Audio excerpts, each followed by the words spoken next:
Salut tout le monde, c'est le temps d'une bière. C'est le temps d'une Aujourd'hui, bière. on va parler d'une bière à l'époque de la globalisation, de l'impérialisme et de l'espionnage industriel.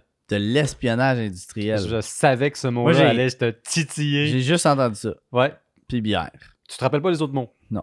Comment? Fais un effort. Tout oublié. J'ai dit d'autres choses, là. J'ai dit le mot globalisation. Globalisation. C'est important, la globalisation. Oui. Ça t'affecte toi. C'est global. C'est... Parce qu'on a perdu PO. je pensais que je t'avais perdu, mais là, non, c'est fait que je tu suis là, m'as tué quand tu m'as dit ça. Oui, la globalisation, c'est partout, là. C'est tellement intense que tout d'un coup, j'ai comme oublié. Ah oui, c'est vrai, on parlait d'impérialisme, Oui. de globalisation et d'espionnage industriel. Puis là, on va parler de l'Angleterre, de l'Allemagne. Ouais. La compétition. La compétition de ces deux pays-là.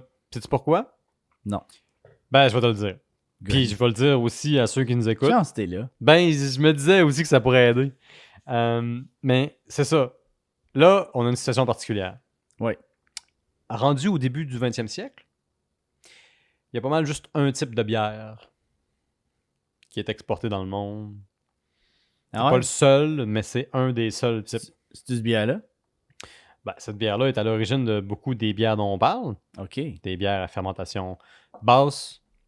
Et lente. Et froide. Et froide. Qui sont des...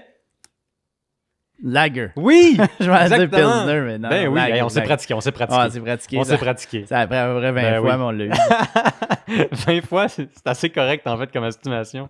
C'est que, évidemment, la majorité des bières consommées dans le monde aujourd'hui, c'est des lagers. C'est des lagers, ouais. La majorité d'entre elles sont basées sur des... Pilsner. Exactement! Ah. Puis les Pilsner, c'est une bière qui est inventée quelque part en Bohème. Puis ça fait boule de neige, ça a mis le feu aux poudres, c'est devenu super populaire, ça a été adopté dans le monde. Puis ben là, ça a changé la culture brassicole pour toujours. Et puis ça a été aidé par l'industrialisation, la globalisation, l'impérialisme, mais aussi l'espionnage industriel. L'espionnage industriel. Puis là, aujourd'hui, juste avant qu'on continue, on boit quoi, là? C'est ça, on boit de la Pilsner Urquell. On boit la fameuse Pilsner Urquell, Ça, qui est la première brasserie à avoir fait, puis après ça popularisé, la Pilsner de la ville de Pilsen, en Bohème, en République tchèque. Une bière claire, désaltérante, que manifestement t'aimes beaucoup. Oui, je pense que cette brasserie-là va nous devoir une coupe de bière après une coupe de podcast. Ouais, je pense que... Tu penses qu'on peut avoir un sponsor de Faudrait qu'on leur Pilsner parle. Urquell? Faudrait qu'on leur parle. On va les taguer, hein? On va taguer leur... On va leur dire qu'on veut être leurs amis. Ouais, Puis, leurs amis. Oui, on va leur dire ça comme ça. Moi, je veux que les gens soient nos amis. Là. C'est aussi simple que ça. Ben oui, c'est clair. C'est pour ça qu'on fait un podcast de bière. Ben moi, depuis le début, tu sais, j'ai t'es commencé fait à des brasser amis. de la bière. Ben, depuis le début, j'ose croire que je me suis fait des amis. Ça, c'était pas le but du podcast. Non. Mais sérieusement, quand j'ai commencé à brasser de la bière, moi, je me disais, ben, cette bière-là, je vais pouvoir l'offrir à des gens.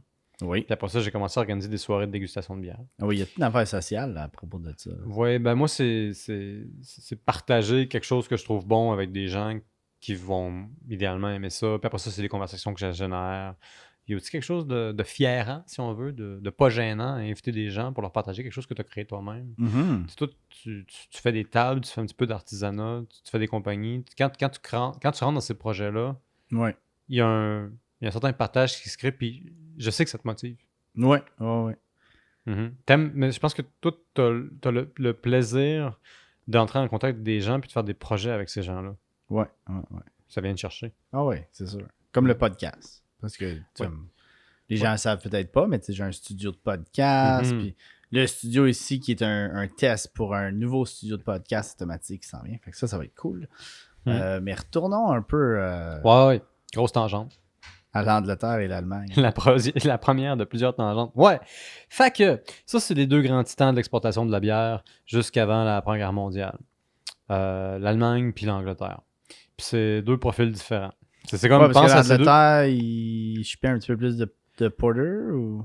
Ils shippaient plus de bière au début du 19e siècle.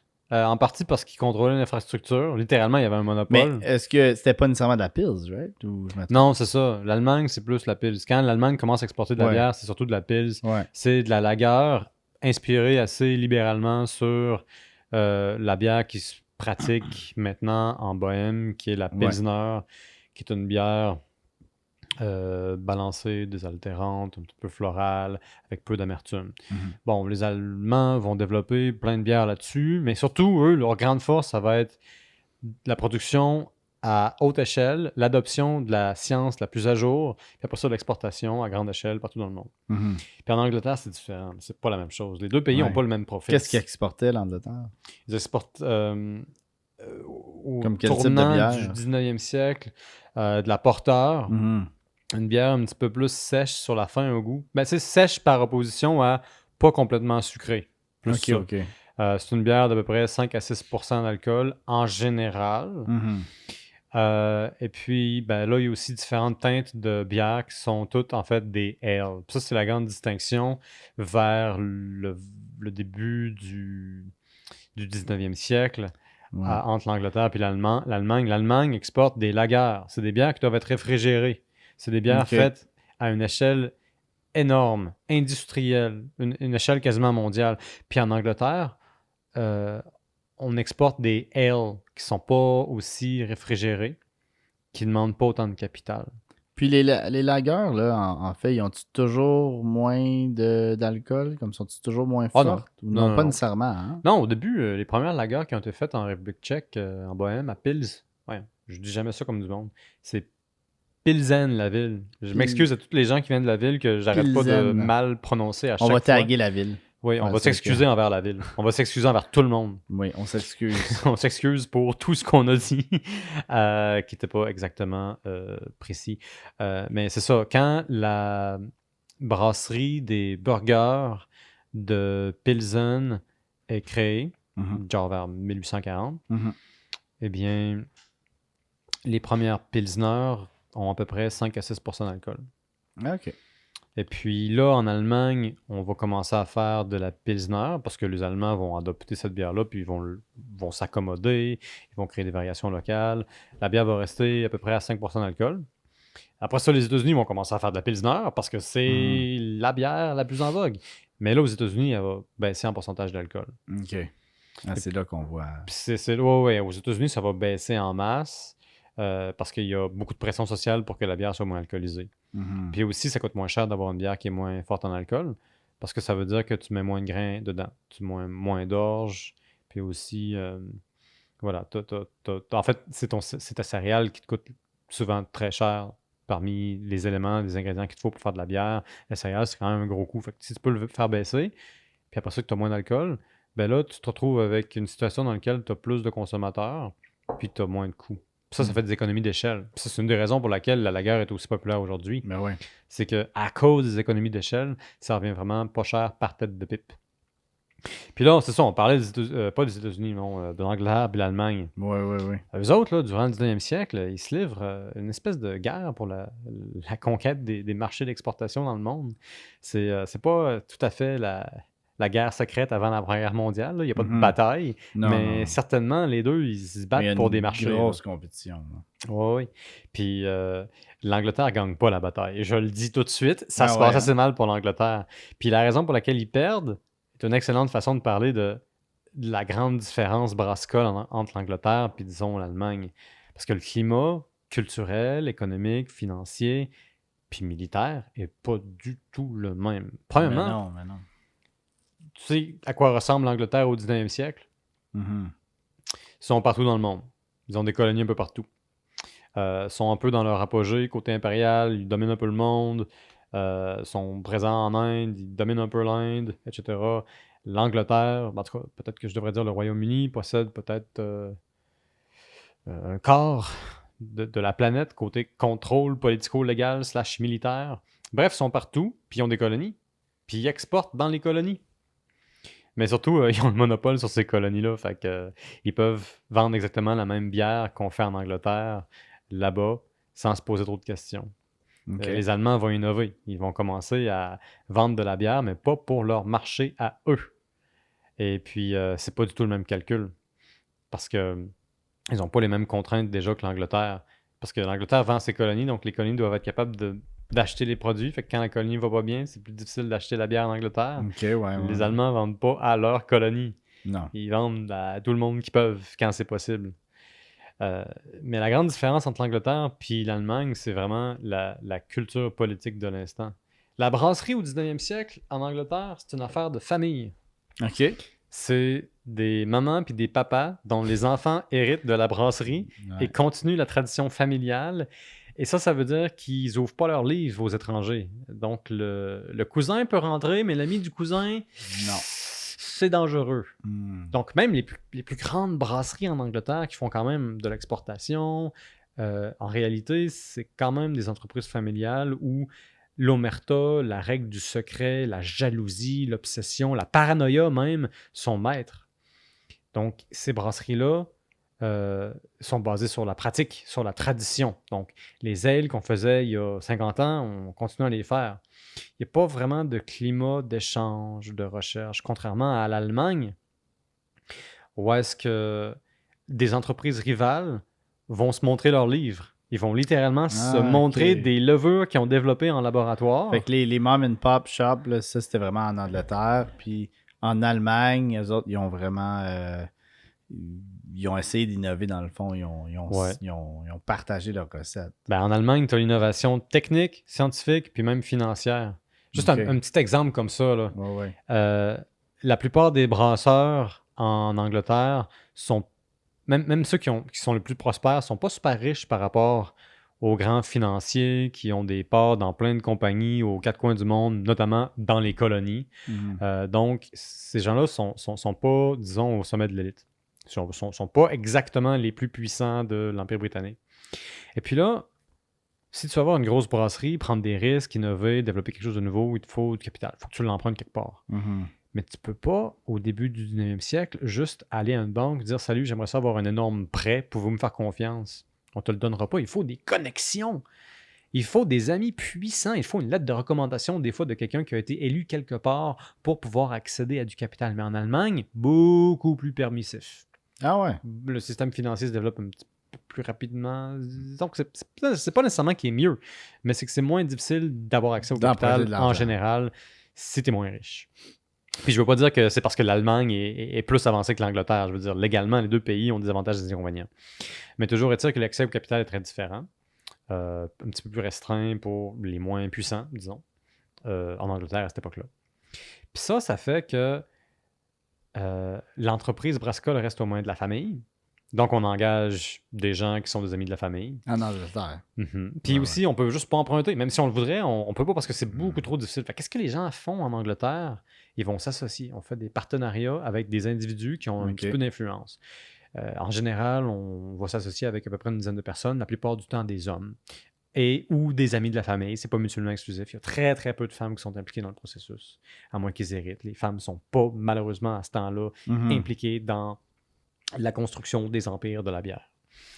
Puis en Allemagne, financièrement, c'est différent. L'accès au capital est plus facile. Il y a des grands groupes, des grands conglomérats. Puis souvent, ils vont s'allier. Il y a des brasseries qui vont avoir un laboratoire, puis des écoles de brassage en Allemagne dans lesquelles les gens viennent des quatre coins de la planète. Des écoles de brassage. Des écoles de Ça brassage, existe encore, ouais. genre, des écoles de brassage? Ouais, je pense qu'il y en a une couple en Bavière. Puis c'est pas juste en Allemagne aussi, hein. C'est pas l'Allemagne qui, à cette époque-là, disons, est la seule qui, je sais pas, épouse les techniques brassicoles les plus récentes à ce moment-là. Il y a au Danemark la brasserie Carlsberg, qui a l'équivalent Carlsberg, brassicole d'une université à l'époque, dans lequel on fait de la formation. Il y a des gens qui viennent du Brésil là, pour aller là-bas. Puis là, on s'échange des levures, on se fait aller les livres, et puis C'est où au Danemark, ça? Absolument. Tu veux dire le Danemark? Non, c'est où au Danemark, l'université? On sait pas. C'est par là. C'est par là.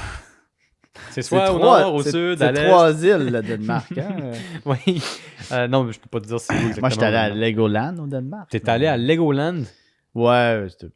Attends un petit peu, c'est quoi ça, Legoland? Ben, c'est comme un la ronde, mais en Lego. Tout est en Lego? Non, pas tout. Là. Il y a des manèges, là, tout ça. C'est comme Legoland. C'est comme Disney, mais Lego. Fait que, est-ce que ça serait raisonnable de s'attendre qu'il y a des gigantesques statues de Lego un peu partout? Ouais. C'est très Lego. C'est quoi la plus grande statue de Lego qu'il y a là-bas? Ah, je sais pas, là. Ben, juste l'entrée, là, c'était des gros Lego. Je veux dire, ça sent. N'en dis pas plus. On termine le podcast C'est maintenant, ça. puis Je on pense s'en que- va au Danemark, là. Ouais, je pense que... On oublie ça. faut aller... je pense que c'était quoi la ville? Je m'en rappelle plus. Mais... En tout cas, pas très important. Ben, c'est ça. Fait que mettons qu'on en retourne en arrière, là, parce qu'on parlait de l'innovation, puis tu sais, de la science. Euh, les... Les universités de brassage, ça c'est... Oui, oui, oui. Non, mais c'est sûr, mais il y a une culture qui est juste complètement différente. On oublie le côté pratico-légal, le côté purement économique ou le côté purement financier. La relation qu'ont les possesseurs de brasseries en Angleterre avec leurs produits, leurs bébés, ça n'a pas rapport dans le continent européen, ça n'a pas rapport en Allemagne, c'est complètement différent. Il y a de la coopération. S'il y a un gadget qui rentre dans ton laboratoire, il y a bien plus de chances que tu le partages à ton voisin d'à côté. Puis aussi, ça, j'ai appris ça m'a un petit peu mélangé parce que je me disais c'est contre-intuitif. Des rivaux en en Allemagne, puis aussi des fois en France, dans les Pays-Bas, en Belgique, ils vont souvent s'allier pour pouvoir aller chercher des parts de marché ailleurs dans le monde. Parce que pour faire beaucoup de volume, ça prend beaucoup de capital, fait qu'ils vont mettre ça ensemble. Ouais, ça prend beaucoup d'argent, fait qu'ils se C'est mettent ça. ensemble pour... C'est ça. Alors les qu'en plus Angleterre, il y a une culture du secret. On a peur de se faire voler nos secrets. Puis je pense que la grande raison, ça c'est vraiment juste mon opinion, là, c'est que le marché de la bière en Angleterre, il est surtout domestique. OK.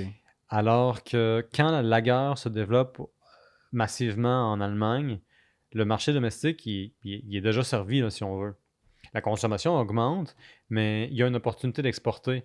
Puis il y a des marchés dans le monde où est-ce que la lager a du sens. Parce que dans les pays plus chauds, il y a beaucoup de colonies britanniques dans les pays plus chauds, la lager, qui déjà à la base se conserve mieux, arrive et elle est plus désaltérante. Donc elle devient plus intéressante que ce que l'Empire britannique, dans le fond, offre à ses propres colonies. Là, dans les propres colonies britanniques, la lager commence à tout tasser. En Namibie, une colonie allemande, à un moment donné, j'ai-tu dit allemande? Ouais, c'est une colonie allemande. Eh bien, une colonie de la mangue. C'est la mangue qui a colonisé une partie. En tout cas, bref. Ouais. C'est ça, hein? Bref. La Namibie, à un certain moment donné, c'est les Allemands qui sont présents puis qui dirigent le show. Puis là, eux, ils commencent à faire de la lager. Puis en Afrique du Sud, ben ça, c'est les Anglais qui dirigent les opérations en Afrique du Sud, qui colonisent la place. Et puis là, c'est des Allemands de Namibie qui envoient de la lager en Afrique du Sud. Puis là, on commence à boire de la lager allemande en Afrique du Sud. C'est le bordel. C'est la grosse dérape. En dedans de 2-3 décennies, là, la lager commence à supplanter les exportations britanniques. C'est pas que l'Empire britannique arrête de nourrir ses colonies. Puis là, je dis ça avec des énormes guillemets parce que ça sonne tellement... ça sonne un peu bizarre de dire ça, disons. Et puis là, il y a comme une crise existentielle en Angleterre. On commence à réaliser qu'on perd le contrôle, dans le sens que c'est la lager, donc la bière continentale, la bière des grandes brasseries européennes, surtout allemandes, qui commence à détrôner. Ça devient tellement grave qu'en 1916, il y a 2 grosses brasseries, Bass et Guinness, dans le Royaume-Uni, là, donc ça inclut en principe l'Irlande, qui vont envoyer une pétition au Parlement pour une intervention, donc c'est-à-dire un petit coup de pouce, un petit coup de pouce, voyons, petit coup de pouce? Je vais l'avoir, un petit coup de pouce politique. Politique. Oui, coup de pouce c'est dur à dire, c'est très difficile. Un petit coup de pouce politique. Ouais. Moi, je pense qu'il y a une partie de ma tête qui veut dire politique avant coup de pouce. Ouais. Fait que là, je me donne pas un coup de pouce. Mais bref, c'est ça. Parlant de pas de coup de pouce, ça arrivera pas. Non. D'abord et avant tout, ça se passe en 1916. Ouais. Je sais pas si tu t'en souviens, mais en 1916, on est en train de faire la Première Guerre mondiale. Donc, ça va mal. Tout le monde se bat un peu partout, dans des tranchées, en Europe. Il manque de grains, il y a moins de bière. Puis aussi, le gouvernement britannique a pas la tête à ça. Néanmoins, on prend la peine de répondre pour dire 2 choses. La première, c'est, inquiétez-vous pas les boys, il y aura toujours de l'espace pour la bière qu'on fait parce qu'on sait qu'elle est bonne. Puis, ok, c'est bien, c'est presque rassurant. les boys, bon, j'imagine juste. C'est une traduction très, très, très libérale. Ouais, c'est ça. On s'entend que le texte officiel n'avait pas, disons, les boys. La liberté que je me donne. Mais toujours est-il que le message est, ne vous inquiétez pas, la situation est sous contrôle. Et en passant, on doit vous aviser qu'on n'est pas du tout en situation de compétitionner avec les lagers de type continental, qui est une façon polie à l'époque qu'on dit pour Ok. parler des bières qui viennent pas du Royaume-Uni parce que ben c'est une île, puis le continent, ben c'est l'Europe, puis Ouais. les grandes industries d'exportation à l'époque, c'est ben, des brasseurs allemands, puis aussi des Danois, deux, trois, Ouais. en tout cas, il y en a d'autres. Ouais, c'est drôle que, tu sais, on parle un peu de l'Angleterre qui voulait pas partager leurs secrets, puis partager leur. Puis Ben, je veux dire, s'aider. certaines grandes brasseries, là. Ouais, puis Ouais. ils voulaient pas, tu sais, s'aider autant que l'Allemagne. Ah, mais il y L'Allemagne avait des bonnes s'aidait. raisons. Il y avait des très bonnes raisons. La petite histoire dit qu'il y a des brasseurs de Bavière dans les années 1830 qui, justement, pour relancer la bière en Bavière, sont allés explorer ce qui se faisait en Angleterre. Ouais, voler leurs secrets, dans le fond. Ouais, tu puis sais. littéralement, il y a deux types qui sont rentrés dans une des brasseries en Angleterre, Ok. dont je dirais pas le nom parce que je m'en souviens pas. Il y a C'est un bon. des deux gars qui avait une canne en Ouais. métal. Mhm. Puis il y avait une ouverture dans la canne de métal, il y avait un petit trou. Fait que le gars, qu'est-ce qu'il a fait? Il est rentré avec sa canne, il dit ah, ça va mal, je me suis foulé une cheville. Je sais pas s'il a vraiment dit ça. Je le dis pour les besoins de la cause. Sûrement, sûrement. Mais toujours dire qu'il rentre avec une canne, puis là, ben, il y a un saccharomètre qui est une façon de mesurer le sucre, qui est un petit outil, met ça Mhm. dans sa canne, repart, et tout d'un coup, on commence à mesurer le sucre, on améliore le contrôle de la qualité, puis ça se diffuse en Bavière. Ok, Non, mais ok. je te dis, il y a de la paranoïa, là. On a peur Mais de je se faire pense voler que- le secret. Tu sais, en business, là, si on parle business un petit peu, Parlons de je business. pense que c'est. Moi, je trouve que la compétition, c'est important.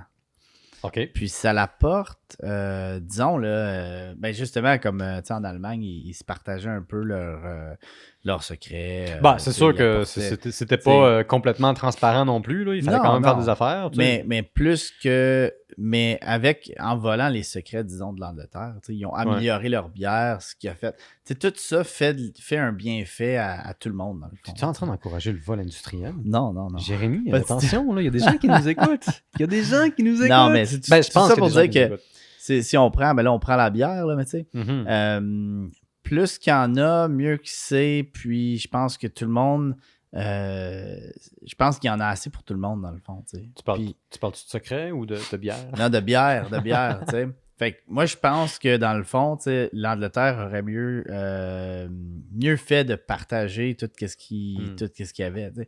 Je pense que la compétition. Moi, je vois pas vraiment la compétition entre business. Tu sais. J'aime mieux. Tu vois pas de compétition, toi? Non, comme si moi j'ai un studio de podcast, mais Mhm. s'il y a quelqu'un qui en ouvre un autre, ben la compétition, c'est de la bonne compétition, je pense. Parce que ça. Parce que ça Il va en va avoir te forcer plus. à être meilleur? Ben, c'est s'il y a plus de bières, on va Ouais. goûter à plus de bières, on va vouloir goûter à d'autres bières. Ouais. Fait qu'on va aller tester toutes les pubs, Ouais. puis on va aller au pub qu'on aime le plus. Tu sais. Ben, Fait que ça mettons, crée mettons que je reprends ton argument puis que Ouais. je mets, mettons, la culture de bière anglaise en général dans le contexte le plus méga, hyper large possible. La lager Mhm. a provoqué une réflexion en Angleterre. Cette réflexion, ça a été on va continuer de faire le même style.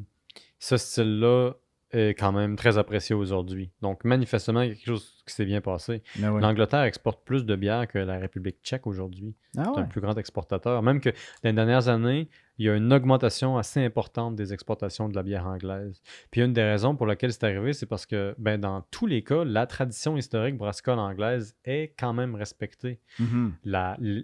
L'Angleterre reste le bastion de la défense de la bière de type ale, l'ale. J'essaie de dire ale en français, mais ça se dit comme pas. Tu dis, L'ale. ok, ale quoi? Alchimiste? Non, mais sérieusement, j'ai de la misère de pas faire un anglicisme quand je dis ça parce que je me dis, si je dis ale, quelqu'un va dire, ok, ale, c'est-tu de la gomme? C'est-tu genre le gars qui s'appelle Al, mais que tu dis mal? C'est-tu un Al dans lequel il n'y a pas Fais de juste H? dire L. Ouais, c'est ça que mais j'essaie de parler en français. J'essaie Ouais. de Apparemment que c'est un bon livre, c'est l'alchimiste. Tu l'as lu? Non. va Mais j'ai falloir que tu entendu le lises. dire que c'était bon. On fait-tu un podcast là-dessus? On pourrait partir pourrait. un book club. Non, l'alchimiste, c'est décent. C'est une belle lecture. Ah ouais, ok. Puis des belles réflexions. À la maison. Je te le conseille. Je le conseille à tout le Lisez monde. ça. Ouais. Puis Je sais pas comment on peut passer de l'alchimiste à l'industrie brassicole. Honnêtement, je manque de raccourcis intellectuels dans ma tête. Ils ne sont juste pas au rendez-vous. Non, c'est ça. Hein? Mais bon, peut-être que si je me force, je peux voir que l'alchimiste a une leçon à offrir à tous ceux qui veulent retourner aux sources, retourner aux origines. Ah! Ah, on l'a eu, hein? Ah. Mais faut pas qu'on se fasse détourner, là, parce Non, qu'on non, va le non, perdre. allons-y, allons-y. Donc, le retour aux origines qui est offert aujourd'hui par l'Angleterre à travers la campagne pour les vrais ale, mais aussi à travers l'exportation souvent de vrais ale, avec le beau petit accent québécois, français, anglais. Puis aujourd'hui, qui exporte plus de bière entre l'Allemagne et l'Angleterre? Est-ce qu'on sait? On a-tu une idée? Dur à dire. Je le sais pas. Peut-être qu'ils exportent moins vu que qu'il y a l'Angleterre est plus dans de le top bière. 10. Je sais que l'Allemagne est dans le top 5. C'est sûr qu'il doit y avoir moins d'exportation que dans le passé. Parce Ouais. qu'il y a tellement de. Ben, de ce qui est pubs, intéressant, de c'est que brasseurs. les exportations de ces pays-là, en général, ont augmenté, mais la consommation domestique a baissé. Ah, ok. Ah ouais, beaucoup. Là. Si on parle, mettons, je pense que mon meilleur exemple, moi, c'est la Belgique. J'ai lu une thèse là, récemment sur la Belgique, fait que j'ai ça en tête. Ouais. Au début du 20e siècle, la consommation par tête de pipe en Belgique, c'est genre 200 litres par année. J'allais dire par jour, là, c'est une aberration, par année. C'est énorme, 200 litres. Je te rappelle qu'un litre, c'est à peu près 3 canettes conventionnelles. Ouais. Et puis, en dedans de 50 ans, ça a baissé à moins de 100 litres. Fait que la consommation domestique de la Belgique en 50 ans passe de 1 à 0,5. Elle coupe de 2. Fait que là, ça fait un gros problème pour les gens qui brassent de la bière en Belgique parce qu'ils se disent, ben OK, ben nous, on fait quoi? Ils n'ont pas vu un problème, ils ont vu une opportunité. Hmm. Ils se sont dit, OK, ben on va l'exporter. Puis non seulement ils ont exporté leur bière, mais ils ont été capables d'identifier précisément le type de bière qui faisait défaut ou qui n'existait juste pas ailleurs. Mhm. Hein, donc, ben bon, écoute, ils ont capitalisé sur ce qu'il y avait déjà. Le lambic, la gueuse, les trappistes, les bières d'abbaye. Et puis aujourd'hui, un des plus gros groupes industriels brassicoles du monde, c'est une société belge qui possède à peu près 20% du marché. Ah ouais. Oh oui, c'est gros. C'est un autre podcast, la C'est bière un belge. podcast en devenir. Ben, il y a beaucoup de choses à dire par rapport à la bière belge. Une réinvention totale au début du 20e siècle. Et puis, je pense un très spectaculaire sens des affaires avec un souci du détail assez profond aussi. Là. Mhm. Il y a quelque chose de très admirable là-dedans. Il y a aussi un voyage là, qu'il va falloir qu'on fasse. Il va falloir qu'on aille en Belgique. On va le justifier pour le podcast. Ah ouais, non, c'est sûr. Oui. Mais tout ça, ça nous fait brasser des beaux mots, des bons temps, des bonnes époques, des bons souvenirs. Bon, des bonnes époques, on s'entend que la colonisation, ça va mal pour beaucoup de gens. Là. C'est pas vraiment ça à quoi je voulais penser. Mais le but ici, c'est de parler de bière comme symbole de regroupement des gens. Puis je pense que c'est une bonne façon de terminer le podcast d'aujourd'hui. On parlera de la Belgique comme on en voudra. Mhm. Et puis, voilà. Cheers! Cheers à la fin d'un bon podcast. Très bon podcast. Bonne bière aussi, hein, en passant. Mm. Donc, si vous avez aimé ça, si vous trouvez qu'on ne dit pas trop de bêtises, on vous invite à vous abonner. Puis d'ici là, ben, à la prochaine.